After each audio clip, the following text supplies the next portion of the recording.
Christianity is one of the very interesting religion. We have one common ground, which is the Bible. We've got one book of life that is uniting us, which is the Word of God. What is interesting is that the same Bible is interpreted by different pastors, apostles, bishops, scholars, anyone, believers, anyone you want to say. As a result, we've got multiple and different doctrines as believers. The truth of the matter is Christianity and uNkulunkulu yedwa, no Jesus mkhulu afuthi yedwa. So we started the Power Hour, not because we wanted to create a division, but we wanted to encourage engagement for people to sit in the one platform and discuss. I think this is how we should worship God, and I think this is how we should be living as Christians. Is to show the world in as much as we've got multiple doctrines or different doctrines, that is why sometimes we turn stones and it's just be uncomfortable. At the end of the day, you see us having tea together because what is grounding us is Christ. So I want you to understand as we watch the show, the purpose of the show is to encourage dialogue, create a good spirit amongst believers, and make sure these doctrines that we are following are not divided. There's only one ground, which is the Word of God. I want to tell you, we will keep on turning the stones, but we know the center is Christ. As we always say, if Christ is not in the center, Power Hour is not there. Sit back, relax, as we turn more stones. This is Power Hour. I am Pastor ZWELI. Welcome to Power Hour. Let's start with wherever you're watching this from. Amen. It's a wonderful day. For giving us this opportunity again of meeting. We show here to a Power Hour. We welcome those. A special greetings to our leader Bishop and Lady Bishop, the entire family, all of our members, our followers, the Power Hour. Have tuned in. All the saints, wherever you're watching this from, we greet you in the wonderful name of our Lord Jesus Christ. Siyambonga uNkulunkulu sinikeze ithuba siphinde sihlangane namhlanje lesithathu ubusika sebufikile sikaqala sekuyabanda. So siyambonga uNkulunkulu ukuthi asiphe ithuba. Thank you so much to our last week guest Mfundisi uGiven Kopozi for spending time with us. Sikhuluma noma sivala our last topic. Labe sikhuluma khona ukuthi is it still Christianity? Siyabonga kakhulu, and thank you so much for those comments that you keep on sending. Siyabonga kakhulu, and the suggestions uNkulunkulu anibusise nonke. Namhlanje ke ngiyaphuthuma ngivakashelwe ama ladies yimina ngedwa umuntu wesilisa kule discussion. It's a panel with only the ladies, and these ladies have been here before. Namhlanje sodinga idaka indaba enkulu sizothi it's a very angazi noma ngithi controversial, but it's a very interesting subject. La khona sithi ke church scandals and grace. Sikhuluma ngama scandals esonto kanye nomusa sikuhlanganise ndawonye lokho sobona ukuthi kuzophumani makuqhutshekwa, kodwa kona sobe sihamba nje sobona ukuthi kuphumani. Ke nama ladies ke namhlanje uma kukhona engikushoya ama ladies ngiphume esandleni sengishaya, I trust God ukuthi i-crew izongiprotector. Asimukele ke our first guest Mrs. MHLONGO. Siyabingelela mama. Siyabingelela kakhulu, sibonge nokubuya kule show esigcine isikhaya lethu. Yebo, hallelujah, buyile ekhaya, shaya ngikhumbule ekhaya.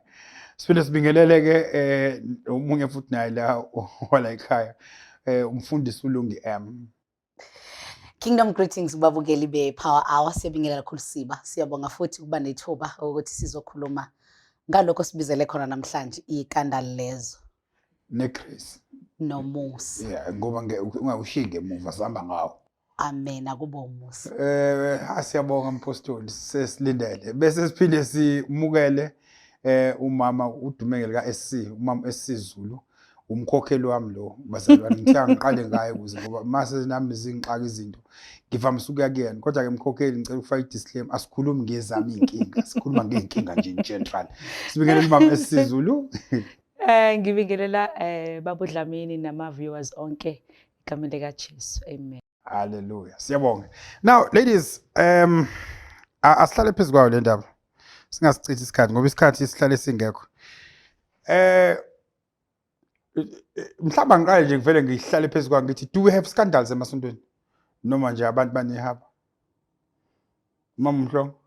Well, I think you only have to go on Google and go kwisolezwe Yeah. ucheke ukuthi kuhamba kanjani. But I would believe ukuthi ama scandals guys ahlale khona and awaqali manje. They've Alright. always been there. It's just that maybe we differ in the way as generations that we've dealt with them. But akhona, they exist. So akhona ama-scandals. Definitely. Mfundisi uLungi yami? Kusemathuneni kuphela la ngekho khona ukuxokozela. La ngekho khona ukugxobana, la ngekho khona umsindo. Kusemathuneni kuphela. La khona abantu. Yeah. Kuzohlangana khona abantu abahlukahlukene from different backgrounds. Yeah. With different school of thoughts. Yeah. You will find izinto ezingaba umsindo. Abanye abantu bangayibiza phecelezi ngama scandals. Yeah. So nje utakhona ama-scandals. Ngoba nasesontweni khona abantu. Okay. Mama Zulu, ake sizwe mhlawumbe uzofika no. Hayi no ngiyavumelana nabo nami. Yeah. Akhona impela ama-scandal. Agcwele. Angeze ngisho ukuthi lena wagcwele noma wagcwele yini kodwa nje angime lapho Utakhona. ukuthi niwakhona nkosiyami akhona. Mhlawumbe Mama Zulu angivele ngihlale phezu kwayo ngithi nje masibuka of late. Yeah. Siyabona ngeba uchazile Mfundisi uLungi yami ukuthi mawufunda amaphepha o social media nje yonke into oyibonayo kukhona ama-scandals esiwabonayo. And kule generation yethu it's honestly a lot that we see. Is it Mama Zulu because abantu abadala igeneration yobaba nomkhulu yangena ama-scandals ifika nathi lento ngoba awamaningi engikwaziyo akudala kodwa ezimaningi engikwaziyo manje ngoba ngiwabona nami emaphepheni. Is it do you think lento yayingekho eqaleni? Mhlawumbe angiqale ngithi iBhayibheli lisitshela ukuthi there's nothing new under the sun. Okay. Ama-scandals ayekhona without ke ukulimaza abantu abadala ngesikhathi sabo ayekhona ama-scandals. Yeah. I-challenge now esibone ngathi then it's more exposed is we have a technology eyayingekho at that time.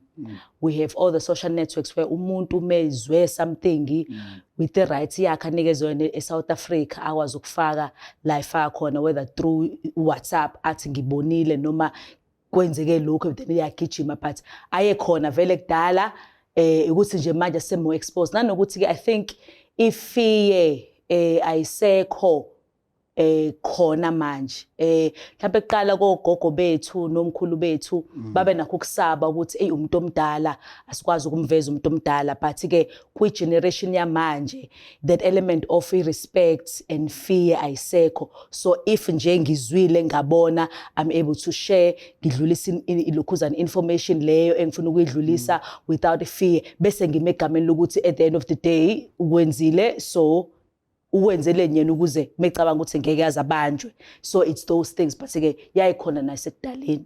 So ushuthi kwagangwa naqala. Kwaganga naqala. There are many examples esingawasho ukuthi esingawaprove ukuthi kwagangwa because not only referring to our leaders but also sinogogo bethu nokhokho bethu esama results of ukuganga kwabo. Yabo nomkhulu bethu esama results of ukuganga kwabo. So ukuganga nje kwakuvele kukhona not necessarily to our leaders but nakubona nje abazali bethu ukuganga ukhumbule ekhaya futhi yasikhombisa ukuthi ukuganga kwakuvele kukhona nkosama ayikaba. Hey khumbule ekhaya nkosiyami. Mama MHLONGO uthi wasiwethe ukuthi kwagangwa lapha. Hayi kwagangwa I think useqedile uzakwethu but just to add I also think ukuthi indaba ye economically again ukuthi now we can afford certain things as expose even more. You see kudala it's another thing ukuthatha isalukwazi nijikele lapha emva kwendlu mangekho umuntu emini. Now people can afford to go to hotels and when you go to a hotel already abantu bayakubona. We understand when you're driving around in your car kukhona umuntu emotweni people can see you. So before it was easier to conceal, not to say ukuthi it wasn't there. Yabona. And then also like she said indaba ze social media and respect again ukuthi I generation yamanje mina I'm a generationalist. So I generation yamanje mawi analyze kahle uzothola ukuthi vele ba abantwana that like to push boundaries. Uyayibona leyo nto. That's why nasekhaya they will ask you ukuthi mawuthi gezi zitsha athi why Yabo, because I'm gonna have a maid when I grow up. Why should I wash dishes? Yabo, push and they always like to push boundaries. So you must be very careful mabudila nabo ukuthi istory sakho se clear uyasazi ungasho ukuthi be holy ekubeni wena you're not holy. Don't teach them something that you can't practice. Banjalo nje unfortunately. Mfundisi Lungi, abantu bamanje sikhule izinceku zikaNkulunkulu zisatshwa futhi zihlonishwa. Kodwa manje usufica abazalwane ethi nje ngizo expose ubani umfundisi nobani abanye bazibabize ngezinja nayo yonke into. Kwenzakalini le fear seyishonephi? Mhlambe igeneration yaqala ithithiza noma esatshisiwe kakhulu eyamanje itaring. What has changed? What happened to this honor? Because the way even our leaders are exposed, there is not even respect on that. Mfundisi, mhlawumbe ngingathi ukubuka kwami sesikhathini la khona ukuhola ibandla uhola khona abantu abaphuma emindenini ehlukene, broken families, la khona into kababa nomama ingekho. Sihola abantu aba-fatherless, sihola abantu abanye phuma kumndeni kuthiwa ama-child-headed families. Now kunezinto emakhaya nje mhlawumbe futhi sihola nenzalo nje kaBesters, uyabona abantu nje abazalelwe edrobheni, abantu nje abazalelwe efletini, sihola nje abantu njengabefundisi abanye nje abazalelwe emalokishini. Kanti mawungase ubuke igeneration yakudala kwabantu abaphuma emakhaya, mina ke ngwasemakhaya, indlela yasemakhaya yokukhulisa ingane bekuthiwa noma ngabe akawukho ubaba kulowa muzi kodwa la emphakathini obaba bakhona babe ubaba walezo wezingane kangangokuthi uma ingane isephutheni noma igangile uyakwazi baba ka next door ukuyishaya. Kodwa kule generation namhlanje ngeke usuke nje uDlamini ushaye ingane yakaZulu ngaboshwa. So lezo zinto ke lezi ezizimfundiso zasekhaya. Ngicela ukuthi ngiqale lapho umfundisi wami ukuthi kulekhe noma silimazwe ukuthi ebandleni kufika abantu abaqhamuka emndenini enjani, ekhuliswe kanjani, enemfundiso enjani. Kunento eyayikhona kwisikhathi sakudala nasemakhaya eyayibizwa ngobuntu. Irrespective kaRikhabashanda engakafiki uRikhabashanda ukusindiswa nokukhala nokumemeza. Lento nje yobuntu ekufundisa ama basic principles of respect, ekufundisa ama basic principles ukuthi uma uhlangana nomuntu omdala endleleni uyasuka. Mdlamini imfundiso wami la ngakhula khona bewuthi mawuqhamuka umfundisi efaka ukhololo endleleni yesiZulu manihamba kuyona fanele kuhlehle kuze umfundisi adlule. Uyabona, these were basic things esasizifundisiwe. Now, come to the churches that we lead today, we're 21st century.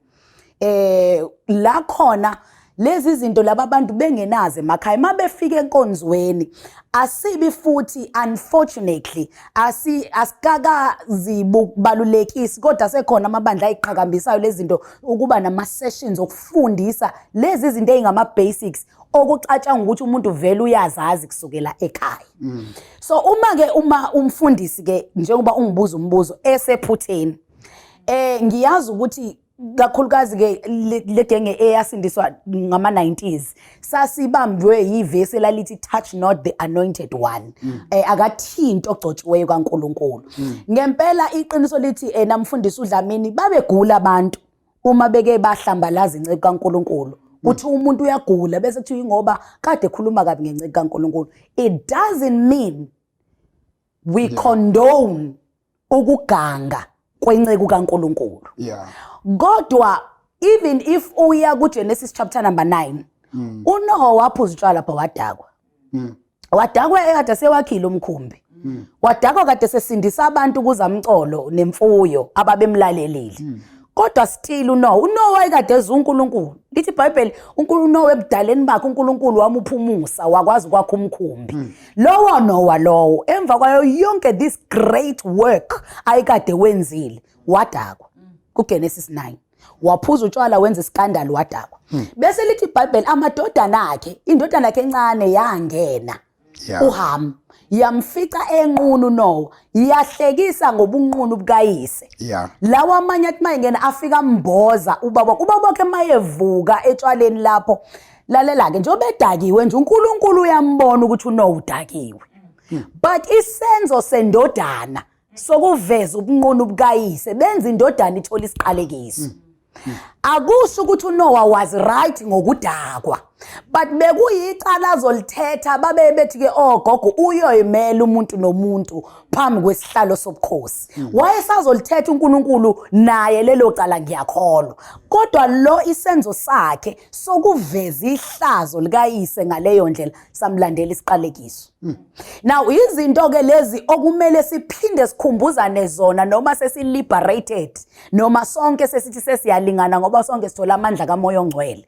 ukuthi uNkulunkulu mayebiza umuntu mayebiza umfundisi uZweli mayebiza umfundisi uZuma umfundisi uMhlongo uNkulunkulu nezizwe azibeka kuma loins alomuntu ambizileyo okumele lo muntu afinyelele kuzona ukuba zifinyelele kwazini iqiniso kumanye amazwi azishumayeze lezo zinto labo bantu noma lezo zizwe ziphenduke now before I scandalize umfundisi uZulu ngoba nakusengazi into ethile ayenzile engingasho ukuthi right engingasho futhi akaqhubeke nokuyenza but ngesikhathi nje ngiyongena ku social media ngimscandalize kumele ngikhumbule ukuthi ngidestroya izizwe kuma loins akhe Very interesting. Now uthe abantu babegula mabethinta igama likaMfundisi ngoba kwakuthiwa touch not the anointed one. Basagula manje mamsulu. Yabona I agree to what umfundisi uLungi MS said. But I don't think bayagula manje. Why am I saying that is at that time they believed that word. They believed that they lived it. As a result they got a result of that belief. Now people don't believe that word. So that is why they are not affected by it. Umuntu can speak about umfundisi, can expose umfundisi's nakedness, can do whatever, but angabi nama negative results enzakalayo. Because vele that verse does not apply. They don't believe in that verse. Bazokhotela another scripture that opposes that scripture. Yabo, so akwenzeki manje. Mhlambe kuyenzeka ukuthi nene thina we unaware. Yabo, but ke angikuboni kwenzeka. We have so many people esibabonile kuma social network who have said negative things about pastors or church leaders, but asiboni lutho effect etheni yenzeka kubona. Ngiyacabanga mfundisi ukueda kulokho kusho uMamZulu ukuthi kungenzeka ukuthi basagula kodwa sazi kungenzeka futhi ukuthi abasaguli njengoba bengasakholelwa njengoba esho uMamZulu ukuthi abantu njengamanje sebazi namanye amavesi aphikisana nalelo verse mhlambe bona babambelele kulona however njengoba besuke bescandalize for instance with social media kanjalo njengoba bene freedom of speech njengoba kuyidatha yakhe njengoba kuyifoni yakhe kanjalo nalo scandalizwayo unento yokuthi umthetho uyamvumela ukuthi angahamba yosiwa umuntu for character assassination. Now go back to the old generation, there was nothing like that ukuthi you can sue a person for character assassination, you can sue a person for character defamation. But today in as much as ngathiwa ke abasaguli mhlambe ke bona ke sebethola ke manje ukusiwa. In other words, into ebizohendliswa uNkulunkulu sebehendliswa ngenkantolo. Yes sir. Babdlamini, can I just add something? Kukhona side I don't know noma mhlawumbe besazofika yini kulona. Yeah. This side now of uthintile kancane uPastor Lungi about human rights. Yeah. But also singakhohle ukuthi as much as siphila sama kingdom citizens and sabasezulwini, there are also rules that govern South Africa. In other words, uPastor makwenzekile wathinta umuntu underaged. Yeah. Right? Yeah. Much as city touch not the anointed and so on. Amaphoyisa kodwa azombamba myeke. We understand. Yeah. And they are well within their rights because it's under the constitution of South Africa. Umfundisi mabe repeal. Yeah. Siyamthanda, we honor them, I'm a man of God and everything. But there are just certain things mhlambe ezukrossa ulayini that we cannot noma bekuthiwa sibathanda kanjani, it comes to a point where it is an issue of nawe ubuqiniso bakho nobuntu ukuthi akwazi ukuthi kureshu ingane la esontweni ngithule ngiwumama nami wamantombazana awu2, you understand? So it just calls for a lot of wisdom in how we manage these things. And I think another thing eyenza ukuthi abantu balesikhathi babe naleso sibindi leso ukuthi I believe ukuthi abefundisi bakudala they used to be very careful in terms of protocol. So uganga nobani wakuphi, to such an extent that when we were growing up kwakhona lento ukuthi mawune problem esontweni phumela ngaphandle uyonwaya la konakele khona bese uyabuya mawusu right mawusu ready ukukhonza uNkulunkulu. So there was this sanctuary and this kuba holy kwendaba yesonto ukuthi church is holy, awenzi noma kanjani esontweni including the pastor. So babegaga ngaphandle. Yebo ngabeka kanjalo nje kahle nje kamnandi. Mangikuzwa kahle ukuthi babehlanzekile babe ndawona ngoba ngianalyze ukuthi MaMzulu, what's your take on this one? Ngenza mhlawumbe bayela ngaphandle but ngenza futhi baboyela ngaphakathi ukuthi bese ayi expose ngicabanga ukuthi nena uma ngibuka do you think babe ngabanjwa noma babe ngavezwa? Because angithi mabili ama elements ukuthi ngenze ukuthi babe banjwa kodwa bangacetshwa ngoba amaZulu no sebabambile ayijulele, no they were professionals ngendlela ukuthi babenze kodwa bangabanjwa. Mina ngithi babe banjwa bese decide lo babambile ukuthi angacephi aba-protect. Okay. But I believe ukuthi there is nothing that is different now than the past. Babe khona babebanjwa becetshwa, babe khona babebanjwa bengacetshwa, babe khona abanye babeyibambisa. Khona babeyibambisa. Ngaphakathi yabona nangaphandle. So nje kokukhona kona kodwa. Sorry ngenzela for ama viewers ngibuzela osekhaya. Moyibambisa umuntu wesikwenzelani? Mocabanga singenzela nje umlalelo lele ekhaya nje. No phela wayengaqondile kodwa phela uthola ukuthi nena ama actions awenzayo ayambambisa. Uyabona manje abona inhliziyo ayikuthiwa inhliziyo ayiphakelwa. So mesebuke kakhulu yabo bese elokho esondela kakhulu bese ayibambisa ngoba ilona uyafuna asondele loyana. But can I add as well?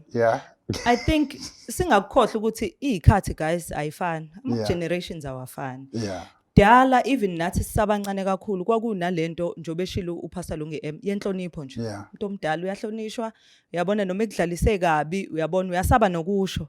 Ingane zamanje they are liberated. Ingane zamanje ziyafundiswa esikoleni ukuthi umuntu mayekubuka kabi i sexual harassment leyo. Umfundisi mayekudlalisa kabi ekuthinta ithanga, that is wrong. We understand. So they are very vocal. Banamalungelo ba vocal.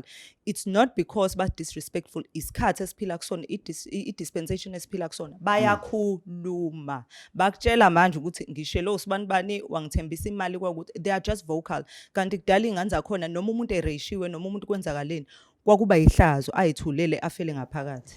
Mfundisi uSipho, besides ingane mama MHLONGO ukuthi ziyakhuluma, nabantu abadala balesi sikhathi sanamhlanje abafani nabantu abadala besikhathi esedlulile. Kanjani weSipho? Even before nje ukukholweni emakhaya nje umakoti ephumile wathi godlo ngaphandle azale. Leyo ngane yayibizwa ngamadaka la ekhaya. Uyazi ukuthi you'll be shocked ukuthi kunabazalwane nje abaningi abamadaka abangazazi ba amadaka kulowo muzi kodwa babhizi nokupempereza ngabefundisi.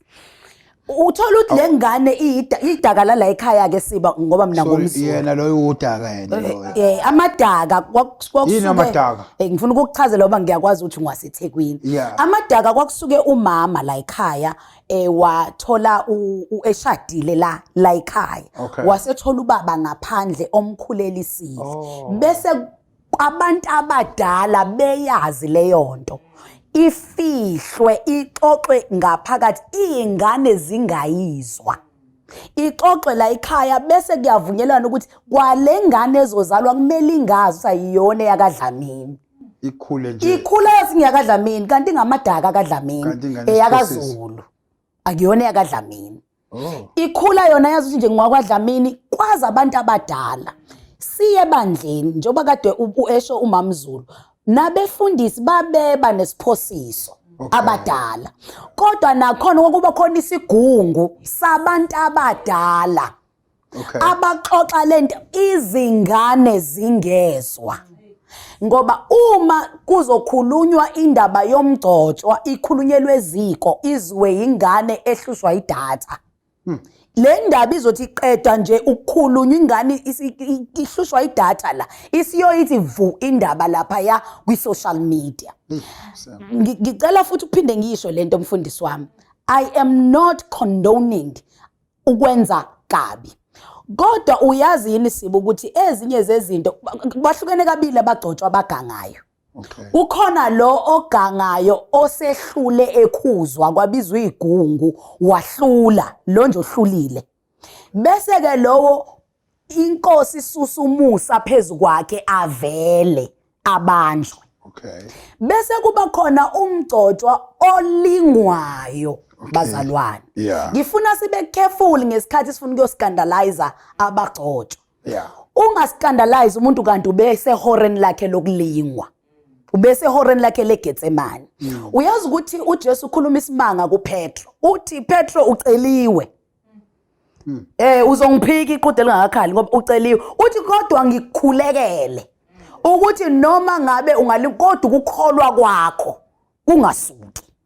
Kusho ukuthi uPetro ngisho kuthiwa wayefuna ungamphiki uJesu. Wayeceliwe. Kwakuzoweka ngoba wayeceliwe. Bangaka abagcotshwa esibascandalize kanti bebese horeni lokucelwa. Kodwa uthi uJesu kodwa ngikukhulekele khona uceliwe. Uyayibona leyo nto. But now because izinto sezakhulunywa budlapha naphambi kweingane ezisindiswa izolo okusamele ngabe zikwi beginners class.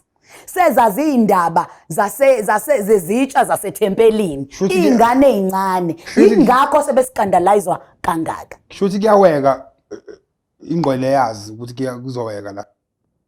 Hayi mina ngiyakholwa mangifunda iBhayibheli ukuthi njoba nje uPeter wayeceliwe ngeke uPeter kade ethola isambulo esingaka sokuthi wena uKristu bonke behlulekile ukuthi uJesu ubani. Washo isambulo esikhulu uPeter wathi wena uKristu. Wathi uJesu lento oyikhulumayo uyembulelwanga inyama negazi. Lento oyikhulumayo uyambulelwa umoya kodwa wawa. Phela uPetro wayezomdefend uJesu. Phela uPetro kwathatha inkemba washaya indlebe yomuntu kodwa still wamphika uJesu. Iqhude lingakakhali. Now I believe then Siba ukuthi kuyenzeka ingakho noma umgcotshwa ube careful ukungabahleka abagcotshwa abasuke sebeveli lobala ngoba mhla kuvela wena uyothatha intambo uyihenge make kwafika ihora lakho lomzuzu. Kodwa njengoba ngishilo bahlukene kabili khona vele asebeveza obala bakade bedla isinkwa somtshontshwa maye umgubane emazinyweni kusho uSolomon ncwadini yezakhe. Can I just add something ukuthi i-challenge I think dala abefundisi I'll use the word idolized. Yabo umfundisi nje was respected or idolized. As a result of that, how things were handled kudala is different how things are handled now. Yabo manje akusafani umfundisi we have removed that element of idolizing abefundisi and sesiya understand abefundisi ba abantu. I think into eslimazayo sabazalwane is not thinking ukuthi abefundisi ba abantu bayalimala let me say umuntu wesilisa like any other muntu wesilisa irregardless ukuthi umfundisi inyama yamshisela mimshisela inyama as a man inyama will then act ngokwenyama inyama because ayinendaba ukuthi umfundisi lo umpostoli umbishop nani yabo. So that element izosiza ukuthi uma belimala befundisi singalimani nathi sabazalwane because we understand ukuthi they are also humans. Yabo, because ibhlungu lento, for example, thina so mama befundisi wa married to pastors. Ibhlungu lento when my husband falls, right? Umewa umkhwana wami, the expectation would be mhlapa ngimshiye. or expectation ukuthi ngimxoshe kanti mina ngeze ngikwenze lokho ngizohlala ngihlale naye inkosi yami ngime naye hayi ngoba because I have an understanding ukuthi he's a man over and above him being a pastor, but he is a man, and any person, any man can fall. Shuthi ubaba nje mangase kwenzeke angazi mhlawumbe kodwa ubaba aceleke ngibathi chazeke manje ukuthi bese ubaba ke vele ke kuvele kuwekeke ngeyomshiya I no never hayi ngeke shame because ngiyazi ukuthi umuntu lento siba ekhulunywa umama uZulu okay eAmerica uke kwa upresident othile ngengimbize ngegama waba seskandalini esithile sokulimala okuthile intatheli zagijima zaya unkosikazi wakhe unkosikazi wakhe washa amazwi athi kufanele ninanithuke ukuthi upresident ngoba nimbuka njengopresident kufanele nithuke ukuthi wenza into kanje mina ngithuki ngoba mina kayena upresident kimi uyindoda yami umuntu mina ngimbuka ngobuntu ngimbuka ngokuthi uyindoda so ingakho ngingathukile nina nithuso ukuthi nimbuke ngokuthi upresident so I'm trying to say lokho kushiwo umama Zulu kuyiqiniso udepend ukuthi umfundisi niyambona yini ukuthi umuntu ukuthi nje umahluko kunento emission kaNkuluNkulu ayithunyiwe ewumahluko phakathi kwakho naye and see but just to add to that futhi ukuthi abazalwane ngiyacela mina bakhumbule ukuthi nabo phela laba abafundisi nabo baneyinhlambuluko zenu abayikhulumanga bona abazalwane bazifihlile inhlambuluko zenu bangcwele futhi khumbulani ayafika ama report nangani bazalwane kubo laba befundisi kodwa bona bakuprotect bakubuyise bahlale nawe phansi bakhulume nawe kodwa wena mhla wezwa kuthiwa umgcotshwa ukanje sewugijima uyokhuluma ngaye ukhumbule ngizoloku ngisho lento kubalaleli bepower hour ukuze bangizwe kahle nosanda ngena ngenxa yedatha asisho ukuthi ku right ukuthi abagcotshwa babe sesiphosisweni kodwa sikhuluma ngokuthi akungathi mase sesiphosisweni bese kuba ngathi umusa kaNkuluNkulu yena awumanele umusa kaNkuluNkulu wanele kuphela abazalwane umfundisi awumanele umusa wanele wesipho uyabona mafundi iBhayibheli phencwadi namaKorinte uPaul ukhuluma isimanga ngalicinga weMama Zulu ninomama uMhlongo leli verse ethu Paul ngineva enyameni besethi sengithandaze kathathu athi uNkulunkulu wangiphendula ngento yodwa wathi umusa wami ukwanele uyazi uze kube namhlanje nje uPaul simthanda ngakakalazi lelova lakhe kwakuyini ngempela mfundisi asikakazi kaze kuba namhlanje mhlawumbe ke kodwa ke abalifunde kakhulu kunami iBhayibheli bangazi kodwa wathi nje uNkulunkulu umusa wami ukwanele washo kuPaul umfundisi uPaul noma umpostoli uPaul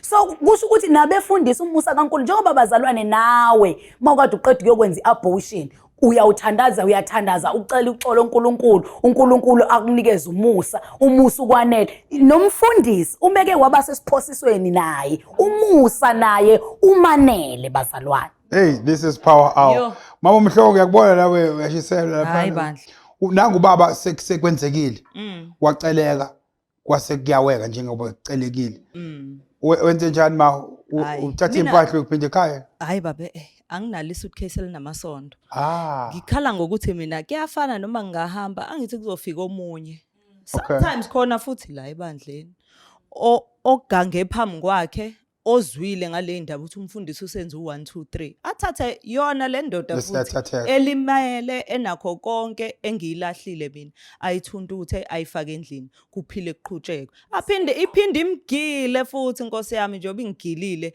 kuqhutshekwe kodwa nempilo uyabona ke mina manje sengiyimpatha ke manje sengihlele ekhaya manje kandaba ngiyadabukisa mhlambe futhi ngoba umuntu uyageza futhi agqoka beclean ngibe nenhlanhla ngithola unumber 2 mangifika kunumber 2 aphinda ngigile futhi naye ngizobaqeda bonke phela wonke amadoda la emhlabeni Nkosi yami ngoba phela wonke anama mistakes you understand ngiyophelelapi but another thing that I want to emphasize as well baba ile ndaba ye respect I-respect is very important. Ushilo umama uZulu ukuthi as pastors' wives, remember I'm not just a pastor's wife, I'm also a mother, I'm also umama walapha kaMhlongo. So it is appreciable ukuthi mangabe ngiyilapha ekhaya njengoba sihlonipha ezakaDlomo, sihlonipha ezakaMkhize, sihlonipha ezakaNgcobo indaba. Kanjalo nezakaMhlongo must be handled with kids gloves. I mean, fanele simanage kahle ngenhlonipho, because over and above being overseers of the church,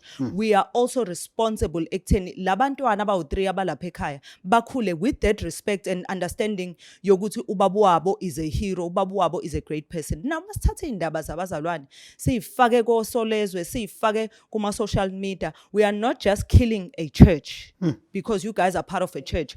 We have killed a family unit. Umntanami uya kanjani esikoleni kade kuvezwa ubuntu buka baba wakhe. We understand. How do we continue now as a family to impose discipline kulabantwana bala ekhaya if ubaba wabo kade kuvezwa ama SMS ukuthi ubethini kubani? We understand. So it goes even beyond, but we don't understand the responsibility ekuthina ngokushare zonke lezi zinto. Siba ungakathi asiyophuza amanzi. Ngiyafuna futhi ukuthi ngoba lolu daba lokuscandalize ngiyazi saliqala namhlanje. Sibuke naleyo ukuthi ekhathini ezidlule ngoba bewugxile lapho ukuthi kwi generation edlulile. Yeah. Bekungabi no sisababhitha. Okay. Ngoba inceku phela ngesikhathi behlangana lo sisi nenceku. Yeah. Ama terms and conditional contract yabo abeba sobala ukuthi cha ukhona umama ekhaya. Okay. Futhi angiyimisele ngokumshiya. Okay. Ubengathi kusisi uma ngabe sekuphela isikhathi secontract bese babhitha ngoba ezinye zezinto esiyibiza ngokuthi ama scandals enceku osisa babhitha. Okay. Ushiwe kanti yena ubesebona isihlalo sika mama uMhlongo noma sika mama Zulu lapha esontweni singamhlalisa kahle. Okay. Wacabanga ukuthi ngoba kuziwe kuyena umama uMhlongo noma mama uZulu bazoxoshwa. Kanti abazuxoshwa. Wayesebabhitha ke usisi.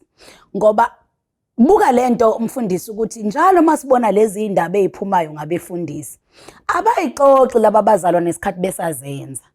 Bayixoxa sebethi ngangi sekuyi past tense. Ususixoxelelani manje ungasixoxelanga ngesikhathi kusemnandi.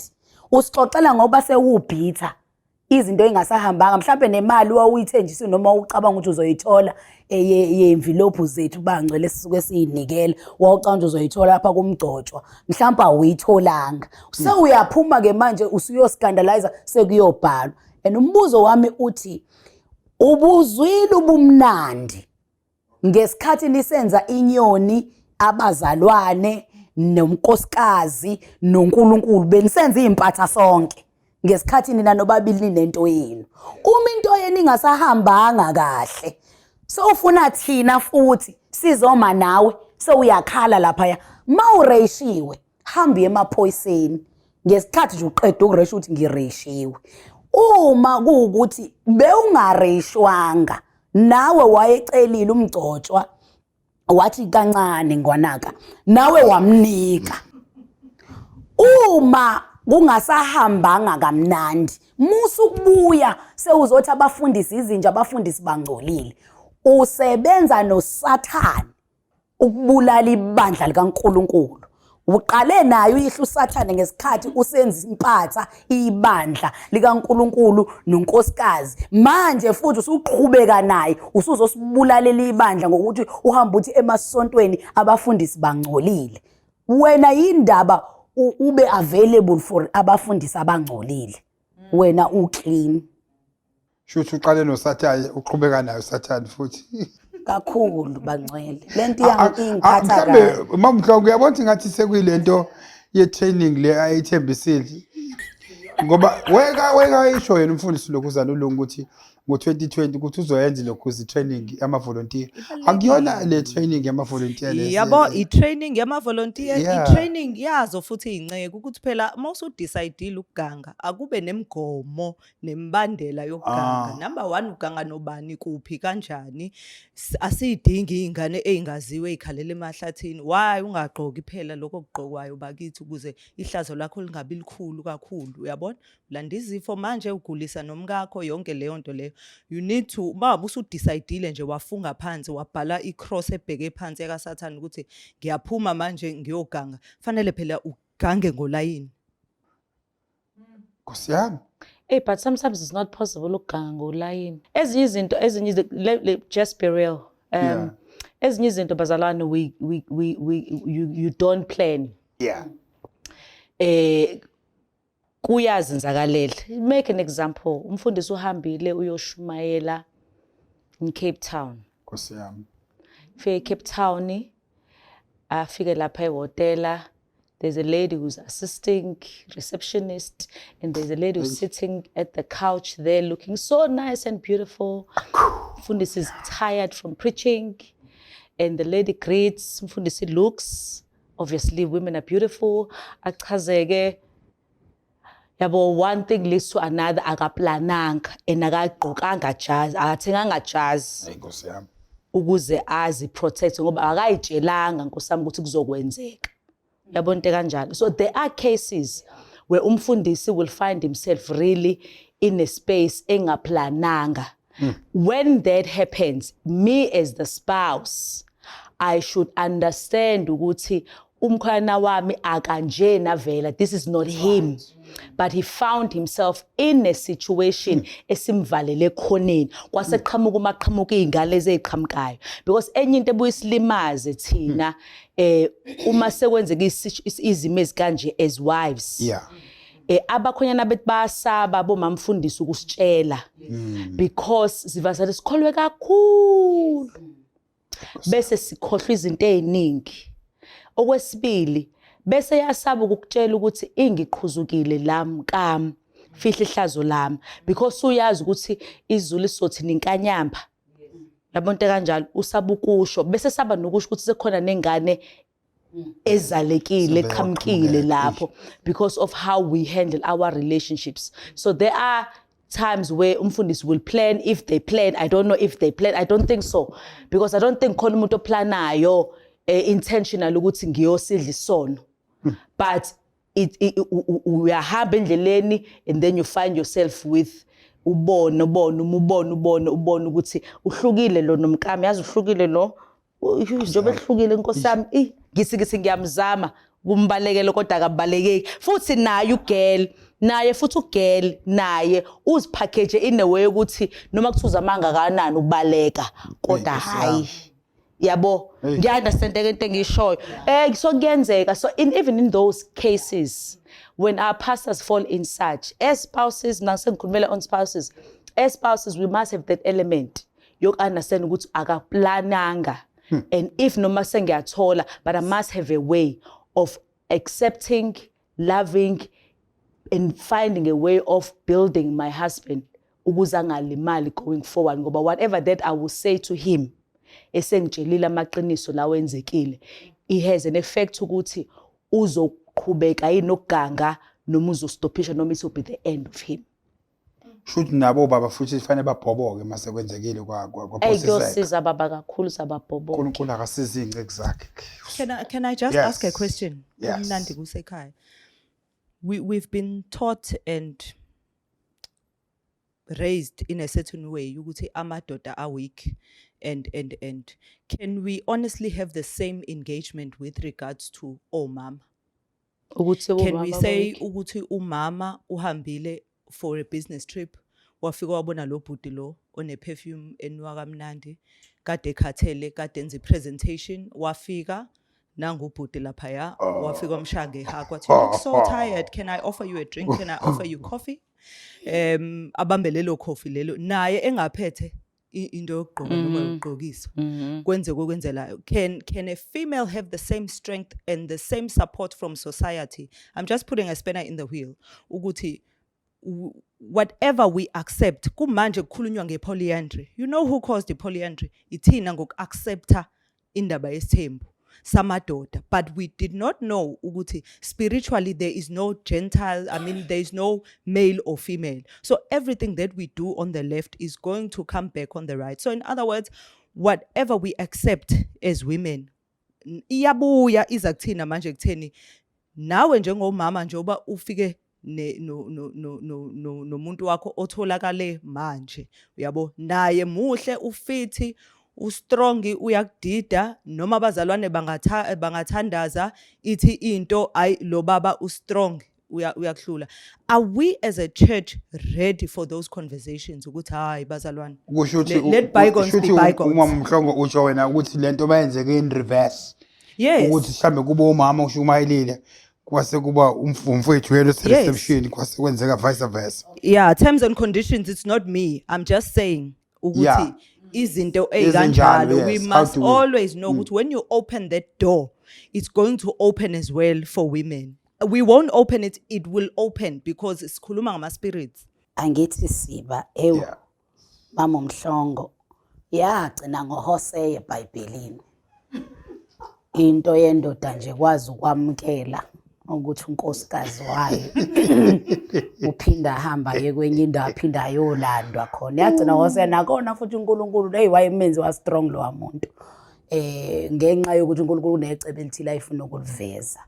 Mawuphinda futhi ucheck khona eBhayibhelini even kwi-Old Testament icala nje lendoda ethatha umfazi womuntu kwakungabi icala elixoxwayo. Umfazi oshadile ophuma endodeni enye kwakungabi icala nje elixoxwayo lelo. Kwakuba namatshe okumuntu okhandwayo. Kodwa ke ngiyafuna futhi siphinde siqhikekele ukuthi in as much as sesisindisiwe ngomusa uNkulunkulu ebuhlakaniphini bakhe wenza nje umuntu wesilisa nowesifazane bangalingana. Wenza umuntu wesilisa waba inhloko. Wangamenza nowesifazane waba inhloko. Ebuhlakaniphini bakhe nje. Kusho ukuthi asizukwazi njengebandla bazalwane ukwamukela ukuthi into ngoba nakho iyenziwa indoda nomuntu wesifazane naye angayenza. Asizukwazi ukwamukela lokho njengebandla based on the fact that a man is a leader by positional birth. That is his inheritance from God and kumele singayi-disturb leyo plan kaNkulunkulu.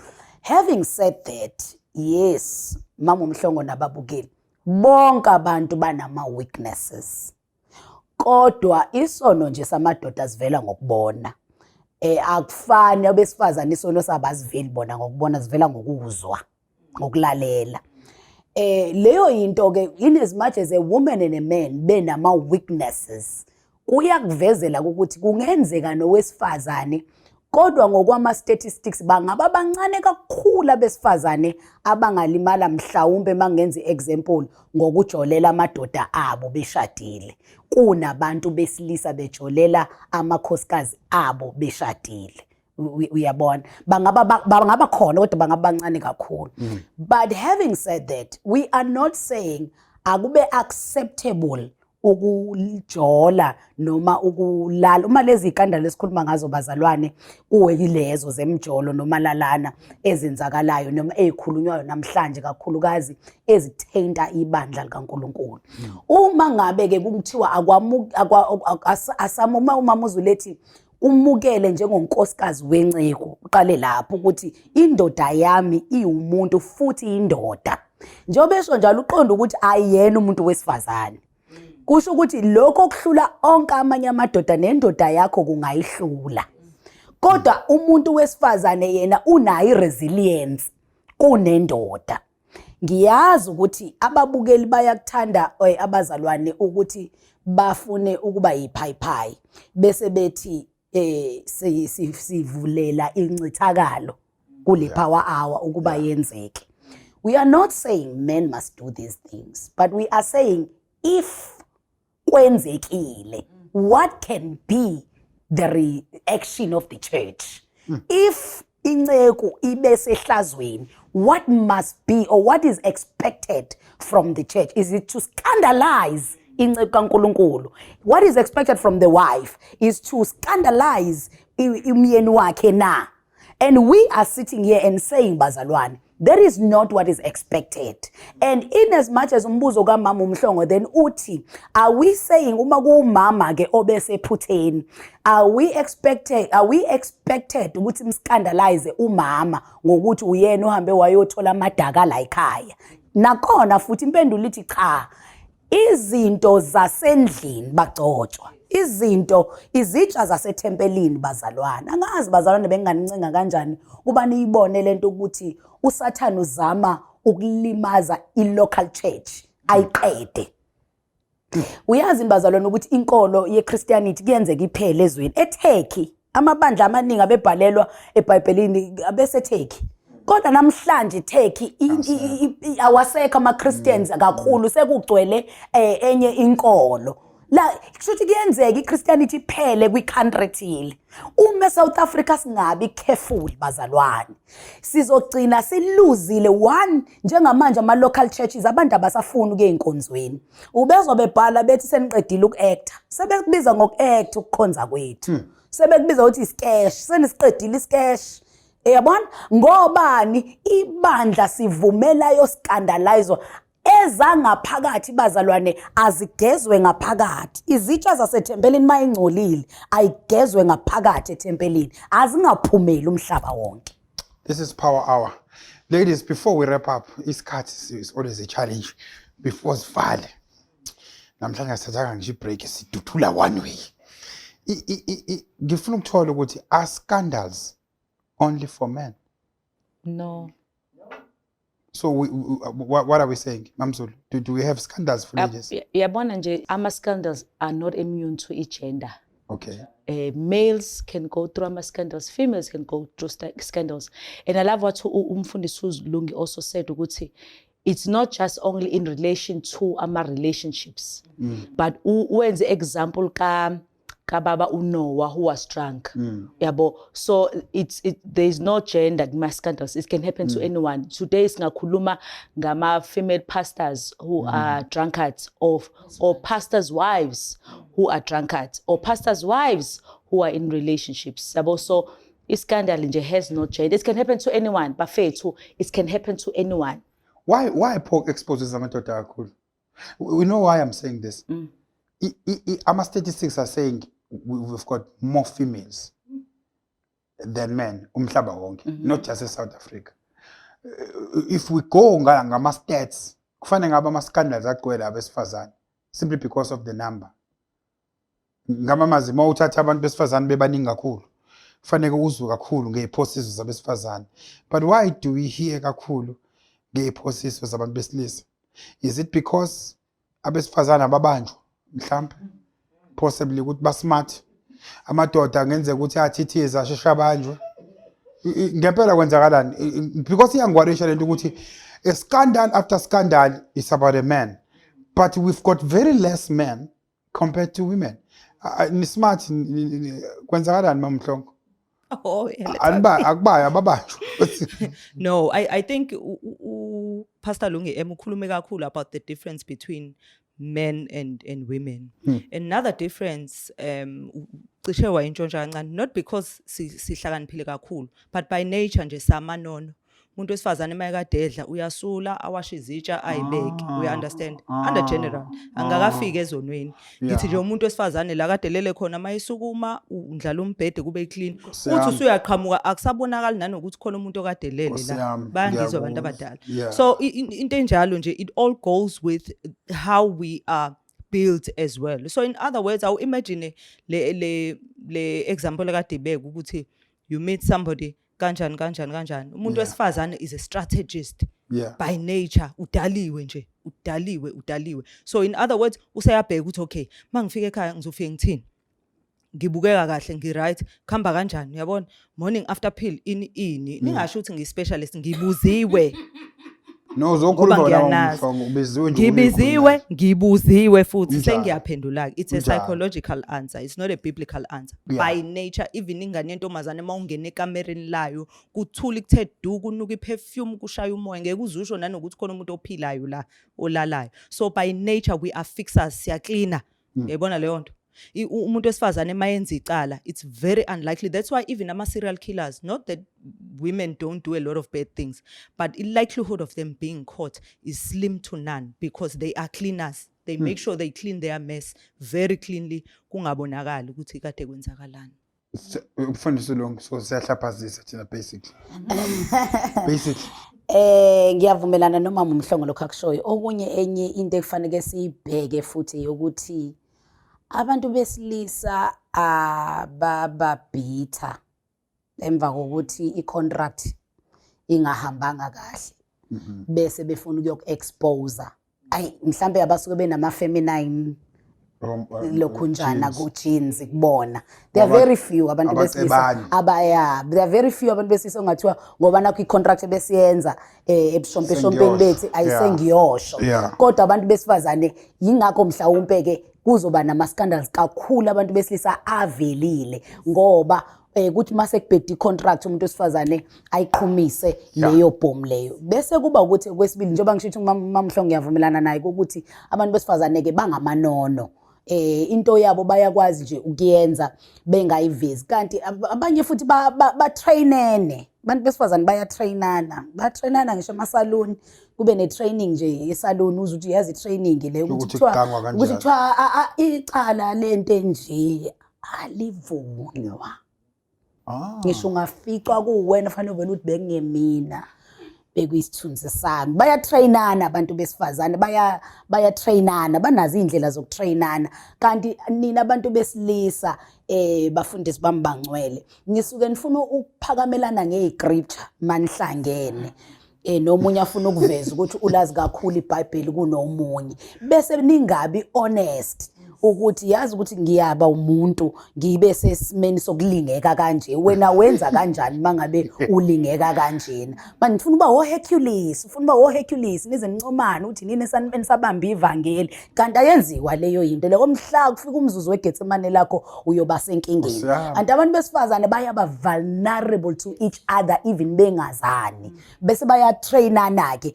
ngiyaphendula njalo lo mbuzo ukuthi kungani ama scandal kugcwala abantu besilisa ngaphandle kwaziwe wona as if abantu besifazane thina bo female pastors asinawo ama scandal athi mhlambe nathi sinawo ama skeleton ethu in the closet izathu ke ileso ukuthi abantu besilisa mhlambe oganga nabo number 3 akekho umuntu wesilisa phela okhulelwayo so uyenzeka ke ufemale pastor ngisho ngathiwa ke uyaba nentwana engasahambanga ngolayini nje bade kusho uMamZulu ukuthi kwajazi lela lisathengwanga ngeke phela umuntu wesilisa yena akhulelwe so ufemale pastor ke yena uzobe azi ukuthi hayi akekho umuntu ozoveza ungyosho ngelinye ilanga so ingakho ke uthola ukuthi ama scandals abefundisi besilisa kakhulu avelayo kunama scandals abefundisi besifazane enye into ke thina nje bantu besifazane singabantu abanesiphiwo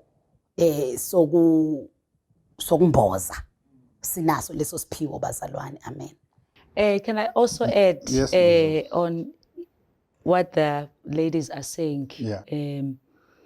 I think also the difference ibonakala nathi abantu besilisa they are more exposed than females is nina abantu besilisa nine ego that you have.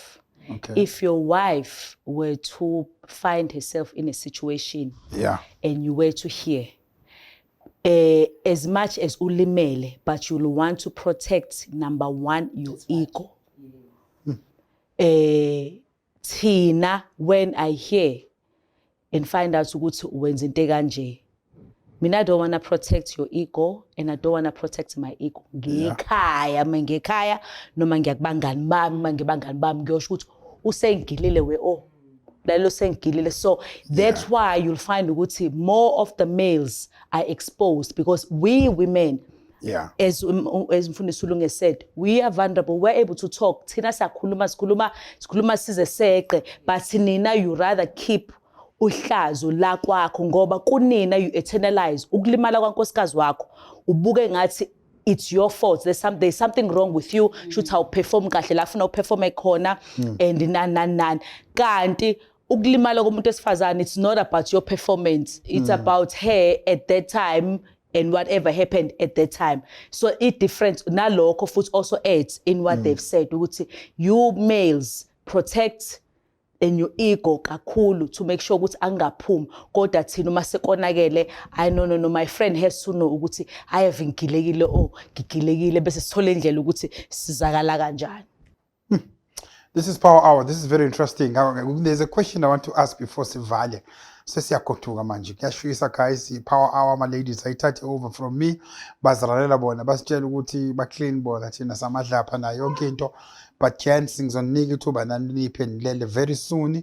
Kodwa kukhulunywe kakhulu ngathi kwathiwa bayafundisana thina sifundisana sicayela ngamavesi uningi okukhulunyiwe kusihlwa namhlanje sokhulekela phezulu kwakho. Ngifuna ukubuza lo mbuzo lokuthi nangu umuntu kaNkulunkulu sekuyenzeka kuphosiseke. Then bese kuba khona abantu abathi expose the men of God. Mayise better expose the men of God. Abanye bese bethi ke hide it as much as you can. Do we really, because there are a lot of shows like this one where people are exposing men of God week after week or days after days where they are saying expose the men of God. Is that the right direction? What is sibe nabantu abazoba ama-activists of exposing men of God? Is it our function? Noma nina nithi akufihla. Mama Mhlongo? No, it's nobody's function. I think sibeke kahle ngokuthi sonke senyameni, right? Bonke bonile basibekelwe inkazimulo kaNkulunkulu. So we all have an element in us to sin, right? And that's why the Bible talks about umusa, uyabona, every day. You know, his mercies are new every morning, right? Because every morning there is a possibility ukuthi ulale ungcwele, but maybe today is the day. You know, you're going to do something wrong. So it's not right. It's not nation building. Uguti sibe in the business of scandalizer. Uyabona. It is nation building to be in the business of ugiyala, uksiza, ukhuza, umhlalisa phansi umuntu nithi mfana usamncane. We understand. Mawenza kanje angeke uze kuhambe kahle. That is what we are called for. Even as a generation nje sonke, not just in the church. We are called to assist, to help uqinisa sakhe imndeni. We are not in the business yokuscandalize because ngiyithandile lesho lungi kakhulu leyo ukuthi bafowethu njoba sihleli la sinamabhakede amafayela abantu. But because we are not in the business of breaking families and we are not in the business of ukucekela phansi izithunzi zabantu, we don't go around sihambe sikhuluma ngamakholwa sithi ya isolezwe nali ifayela lalo dokotela osebandleni usenza ukuthi. We don't do that because we are not in the business of breaking up families. We are in the business of nation building. So go wrong nje guys ukuscandalize at all levels. Mamzo. I don't see, honestly, Bazan, I don't see a reason of exposing. As much as Nami as the wife I might be hurt, but I don't see the reason to expose. Ngoba, kunento eshiwo umasikhula umushada, kuthiwa ufihla ihlazo lendoda yakho. Two, ungabo ikhuluma indaba zakho ekhaya because nizoxolelana nanoba u2. Bese bayasala abazali ni-story ukuthi ubaba walimaza indodakazi. So there's no need for exposure. Let's just protect. Yabo, uyiviwe ngokuthi it could happen to you as well. It could happen to anyone. Unfortunately, udaba lakhe you got an opportunity to know of udaba lakhe, but you don't need to expose. Just cover, protect someone else with an understanding ukuthi would you want that to happen to you if you found yourself in that situation? Ngoba akekho umuntu bazalwane ovuka ekseni ezuma MHLONGO esho ovuka ekseni I decide ukuthi today I am deciding to sleep with somebody. Nobody does, but people find themselves in that. And even if that person decides to do that, akakwenzi out of spite and akasho ukuthi go and expose me kuma social networks na kukiphi, but nje thina let's just protect and have an understanding. Ba abantu bafethu labantu ba abantu at the end of the day. This is Power Hour. Mfundisi Lungi. Yazoza kwethu ngizohlukana ke nabo la. Wena uthi Wena uthi abahlakazi. Yeah. Ngithi mina, let us expose, but let us not expose. How do we do that? Asibuyele ekubeni nezigungu zama elders kuma local church where you will go and expose ngaphakathi kwisigungu se leadership le ibizwa ngama elders. La khona ngikhuluma ngentombazane noma ngosisi mhlawumbe okwenzakale isiphosiso kuyena mhlambe yinceko. Expose it kwisigungu sangaphakathi, but let us not expose it to the outsiders. Let us not expose it to the world. Expose ekhaya emndenini kubizwa ifamily meeting mhlambe mawumama ukhona isiphosiso esenzakalile esenziwa umfundisi. Expose it ekhaya kuhlalwe phansi kukhulunywe, but don't expose it to the outsiders. Expose yourself, men of God, to your wife. Makukhona isiphosiso esenzakile kwaze kwaba khona ingane, expose yourself to your wife, but don't expose it to the outsiders. Asibuyiseleni isidima sebandla. Ngoba ukuyoyi-expose ku Facebook, is it edifying the church? And if I am exposing it kwisigungu esibekelwe ukuqondisa, inhloso is to restore the man of God or the woman of God. Let's expose with a mentality of restoring the man of God or the woman of God to the right relevant people, not to the church, not to the outsiders, not to the social media, not to the newspapers. Ayibuyiswe le ayingafihlwa phansi kacarpet engathi akenzanga lutho ngoba uzoqhubeka nakusasa. Ngoba nakho ufihlwe ngathi umfihle ngathi akenzanga lutho, but expose it to the uma nomndeni, expose it kwi-family, kubizwa i-family meeting, awumalume ngabe womalume, ixoxwe la, abuyiswe, arestorwe umfundisi, arestorwe umgcotsho ukuze angekaphinda alenze lelo hlazo. And expose yourself, men of God, if kuwukuthi wenza isiphosiso esesenze kwaze kwaba nanengane la ekhaya, unkosikazi wakhe angaze ayoyizwa ku social media ngentombazane se-event out ukuthi iyoni nengane nawe. Expose yourself as a man of God to your wife, nakona ngenhloso yokuthi you want restoration to your family. If we continue umfundisi uDlamini exposing indaba zabazalwane zabefundisi abasindisiweyo to the social media, to the media at large, to the people nabaqedeni baze bakhulume baze bagamanxe endabeni zabagcotsho. If we continue to do that, we are not edifying the church. We are not building the church. And we are making sure that we are depopulating the church. We are depopulating the local churches. Bazophela abantu emasontweni bahlale emakhaya. Mfundisi wami ngiyazi ukuthi abantu kulezi insuku baphethelele ivangeli lika no God for yourself. Pray wherever you are. Asikho isidingo sama local churches ngoba befundisi bangcolile. Let me tell you, isikhuli esivutha sodwa sigcina silothile sacima. Isizathu sihlangana kuma local churches ukuthi ngisikhuni nayo isikhuni nayo isikhuni masike sahlangana siba sihoba lomlilo. You cannot cease to fellowship. This is Power Hour. Ngifuna ukuthethelana nomama Zulu bese siyagoqa. Yes mama. Ngiyavumelana nomfundisi uLungi M. Yes. But also the exposure is not always good. Yes. Not always good, because you, as fun, your husband can expose to the wife. A husband can expose to the wife. Uthole ukuthi the wife is not mature to handle such. Aqhumisa umlilo kakhulu kube ibhomu. The pastor can expose to the leaders.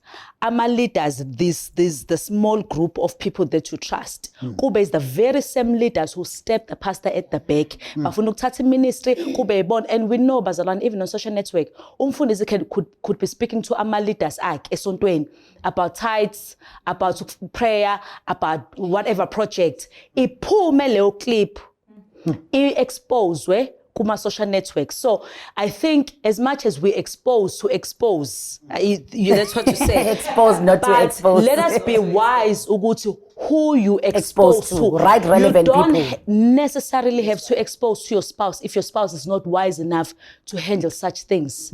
And you don't have to expose to your leaders if you know your leaders will not be able to handle such. You don't even have to expose even to your own spiritual parents if you know they will.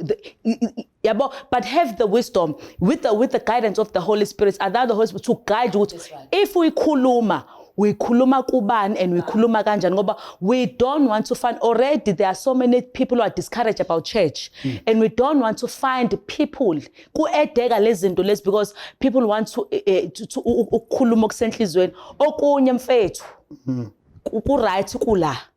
Because you therapist. Because no therapist umuntu engazi lutho kuye ku-therapist. Yabo, but nje kunokuthi uyikhulume bese destroyer with the thinking ukuthi it's going to help kanti sizokudestroyela umndeni wakhe and everything. But as much as we expose, but please be wise in how you expose, including your spouse. Just be wise in who you expose your things to, including even your friends, your colleagues in the ministry.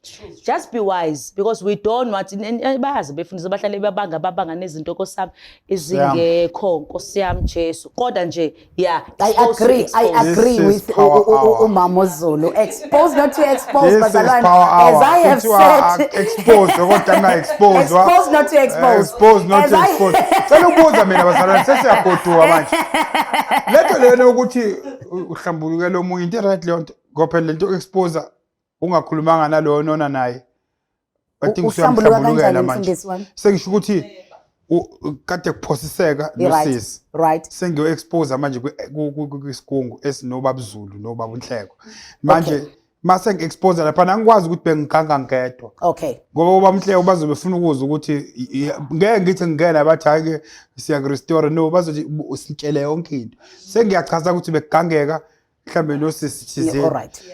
Akubona ngumhlambulukela lokho. I-right leyo nto ukuthi umuntu ahlambulukele omunye ngoba phela yenzeka leyo nto sometimes isayingane uthola ukuthi umuntu kade kulokhuzeka naye. Next thing ngibona umuntu useyaphambili uyoyinikela kabusha. And wena umile la epulpit la isontweni and nakhona futhi hayi ukuthi uyinikela yena yedwa. Next thing usexoxa nomfundisi wena uhleli mangela hlelo uyayibuza ukuthi kazi mina ngikhona yani kule discussion. Mfundisi wami manje i-right leyo nto ukuthi mhlambulelo omuntu. Mfundisi wami mhlamba ngiqale la ngithi ngiyavumelana noMama Zulu, mina siyavumelana ngithi mina expose not to expose. And I'm again saying right relevant people. Khona ezinye ngi-expose kwi-therapist yami ngoba wasayine ebudokoteleni bakhe ukuthi akasoze akhuluma indaba zama-patient akhe. I'm exposing but I'm not exposing. Uyayizwa leyo yinto leyo. Nakhona ke lapho mfundisi ekuthenini usuyohlambuluka. Asiqale lana phela angithi ngesikhathi usuyi-expose ingoba sivumelene ukuthi i-exposewa ukuthi ingayi ngaphandle, hayi ngoba kufanele uthathe inhlambuluko ebesiyenza sobabili singavumelananga mina nawe. So uqala umtshela ukuthi ngiyasho mina manje. Fanele kungazise, it's only fair. It's only fair ukuthi ungazise ukuthi lento yethu ye-contract yethu seyifikela wena osuyoyibhampisa khona. It's only fair ukuthi mangikhuluma nawe ungazise mawungirekhoda. Ngingathi mina ngikhuluma nawe ngecall kanti wena uyangirecord. It's only fair ngazise ngoba mina ngijwayele ukukhuluma nawe singarekhodani. Mhlase ungirekhoda mfethu ngise studio ngazise. It's only fair. This is Power Hour. Time is always not on our side, and guys, I think fanele nibenbuye sabazi kuhlala nibenbuye. Kufuthi ngikhale nokuthi nginifayile abesilisa manje nibatshele la ebusweni ukuthi bona ba amadlaba. Yes, siwona thina amadlaba thina. Lord, what is your next week? Guys, thank you so much. What are your closing remarks, Mama MHLONGO? Sis Vala? Yo, there's so much, but ake ngime la sigcine khona kule chapter yokugcina ukuthi ku-expose guys. Yeah. Sekonakala emhlabeni. Yeah. Kangangoba even omama senabo nomama guys Yeah. abaqotho. Asenabo obaba aba-right, ama-spiritual fathers are-right. Angisho ukuthi awekho, but they are very Yeah. few and far in between. So konakele nje ne-leadership njengoba bekushiwo ukuthi sometimes you can trust them, sometimes awukwazi ukuba-trusta. So ngempela where you should expose i-therapy mina 100% ngiyayisupport because your information is protected. There is too much competition out there. Don't go exposing yourself. It is not wisdom. It's not for kings either. Asizwa nje thina slow sizwe indaba la about the royal palace unless they want us to hear as servants on the ground. So kanjalo abefundisi, let's give them that respect guys ukuthi indaba zabo, let's protect them. Unless ke ngicela ukusho lo, unless kuukuthi indaba efaka umthetho phakathi o fraud o rape nani hayi bandla ngiyaceba ke lapho ngibiza amaphoyisa. Thank you so much. This is Power Hour. Mfundisi Lungi. Uma kukhona umuntu ophula umthetho wase South Africa, Yeah. landela ama-channels mzalwane ongilalele namhlanje, landela onke ama-channels ase South Africa ukuthi abanjwe umthetho uthatha indawo yawo. But even if you are doing that, there is no need of posting a case number and posting it to other people because you are already, lo muntu vele already usezothola isigwebo sakhe ngokuphula kwakhe umthetho wase South Africa. Okwesibili bazalwane, uma usindisiwe umntwana kaNkulunkulu, ngiyacela ukukhuluma nonembeza wakho namhlanje. Ake sibuyele enhlonipheni yokuhlonipha ama-local churches, ngizisho kanjalo. Ake sibuyele enhlonipheni yokuhlonipha abagcotshwa. Ake sibuyele enhlonipheni yokuhlonipha izitsha zasethempelini. Uma umgcotshwa ubukela namhlanje, ake ubuyele enhlonipheni yokuzihlonipha njengomgcotshwa, ukuthi wena ungumgcotshwa uzihloniphe, ukuthi noma ngabe uqhuzukile kucaca ukuthi bekuqhuzu kodwa wena uyazihlonipha njengomgcotshwa. Uma umgcotshwa ubukela namhlanje, ake sibuyele ukuba our brothers keeper. Musukusizakala ngokulimala komunye umfowenu ngoba awulazi wena elakhitshe elizokuqhuzula ukuthi likulinde ngaphi, likulinde ngasikhatsini. Enemhlala iqhuzula wena uyovele uyibulali. Bomama bagcotshwa, awungasizakali ngomama umgcotshwa othile odlule esimene esithile uzuthi wena ngoba yena akathandaza akakuzila ukudla, wena as if wena ushade ibhubesi kanti nawe ushade indoda njengoba naye ishade indoda. So asingasizakali ngoba mhla kufika kwakho kuyofika kukweqe ngaphezulu uyoyivalela endlini ungaphumi kanti bebezokukhalisa abanye abafazi bakusula inyembezi ngenxa yokuthi wena wasuke wacabanga ukuthi wena ushade ingelosi eyehle ezulwini kanti nawe ushade indoda njengabo bonke. Uma ubukela namhlanje umzalwane ohlale enedatha eningi, ehlale newife eningi, yokuhlala ebhala kabi ibandla likaNkulunkulu, usuwazi wayinominator as an exposer and an exposee, angazi ukuthi yini, uhlala wena uexposer indaba zasebandleni kaNkulunkulu. Ake uhambe uyoyibuka esibukweni bese uyazi ukuthi lento ingcosulayo iwumzimba nawo ingxenye yawo. Lento ibulalayo ngesikhathi ubhala lezo zinto lezo iwumzimba kaKristu, nawe mhlawumbe uyisandla uma ungcosula ingalo njengoba uyihlephula nje ingalo uzoba isandla esintantayo esingasekho engalweni ngoba sonke siwumzimba kaKristu. Cela ukukhuluma neconscience yakho. Khumbula ngalomfundisi ombiza ngenja, khumbula lo mfundisi ombiza ngoSathane ngoba nakho ebese siphosisweni ukuthi wazalwa unabazali. Salukazi esidala esina 80 soshawa i-heart attack, sibona amanyala ebhalwe ngengane yaso sife ngenxa yakho ubhale lezo zinto.